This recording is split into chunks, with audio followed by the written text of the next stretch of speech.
Pada zaman dahulu ada seorang raja yang bernama Kertamarta. Raja ini memimpin kerajaan yang bernama Kerajaan Daha. Raja memiliki dua putri yang sangat cantik bernama Dewi Galuh dan Candrakirana. Hingga tiba saatnya ada seorang pangeran tampan bernama Raden Inu Kertapati dari kerajaan Kahuripan datang ke Kerajaan Daha karena ia ingin mencari seorang putri untuk dinikahinya. Raden Inu Kertapati pun jatuh hati saat melihat Candrakirana. Ia sangat terpesona dengan kecantikan Candrakirana. Kedatangan Raden Inu Kertapati pun disambut baik oleh sang raja, karena ia juga ingin yang terbaik untuk putrinya. Di sisi lain, Dewi Galuh iri pada saudarinya. Dewi Galuh ternyata menyukai Raden Inu Kertapati, dan ia merasa dirinya lebih pantas untuk dinikahi. Lambat laun, rasa iri pada saudarinya berubah dan berkembang menjadi rasa benci. Saat rasa bencinya memuncak, ia memikirkan bagaimana cara yang tepat untuk menyingkirkan Candrakirana.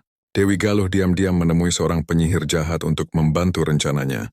Dewi Galuh meminta pada sang penyihir untuk mengubah saudarinya menjadi sesuatu yang menjijikan, sehingga calon suaminya membatalkan pernikahan dan memilih dirinya. Sang penyihir pun menyetujuinya, tapi sang penyihir tidak bisa mengutuknya secara langsung karena ia tidak bisa masuk ke dalam istana. Akhirnya, Dewi Galuh terpikir untuk memfitnah Candrakirana, sehingga ia harus keluar dari istana. Saat Candrakirana pergi keluar istana, ia bertemu dengan sang penyihir. Candrakirana pun diubah menjadi seekor keong berwarna emas.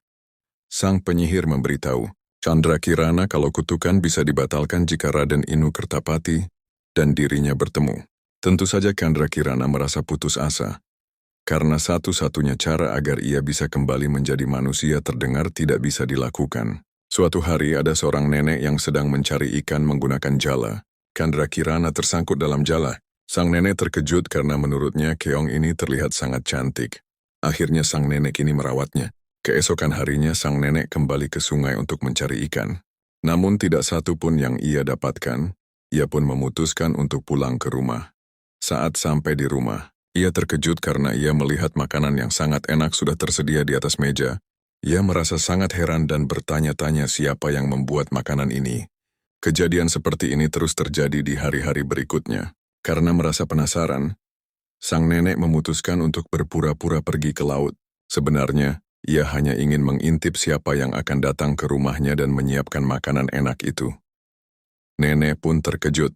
Yang nenek lihat adalah keong mas yang ia simpan berubah menjadi seorang gadis cantik jelita yang sedang menyiapkan makanan di dapur. Sang nenek pun langsung kembali masuk ke dalam rumah dan bertanya pada keong mas. "Wahai gadis cantik, siapakah dirimu?" Tanya nenek dengan nada penasaran. Candrakirana pun menjelaskan siapa dirinya dan mengapa ia berubah menjadi seekor keong. Setelah usai menjelaskan, Candrakirana kembali berubah. Di sisi lain, Raden Inu Kertapati terus mencari calon istrinya.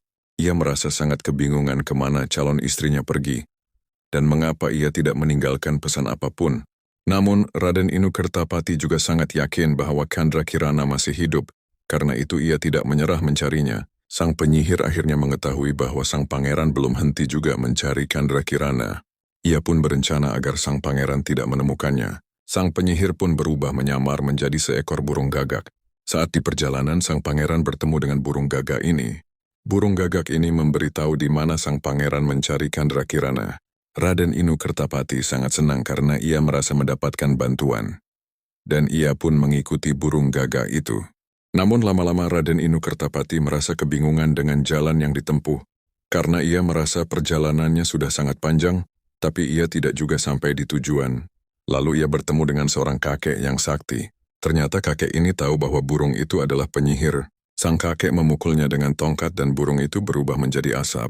Kakek tersebut memberikan petunjuk pada Raden Inu Kertapati di mana ia mencari calon istrinya. Saat Raden Inu Kertapati sedang berjalan ke desa Dadapan, perbekalannya habis.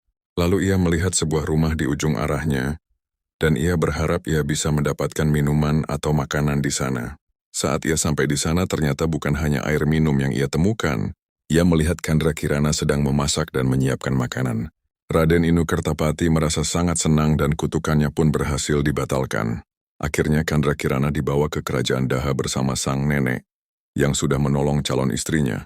Di perjalanan, Candrakirana menjelaskan semua hal yang terjadi dan mengapa ia berubah menjadi seekor keong.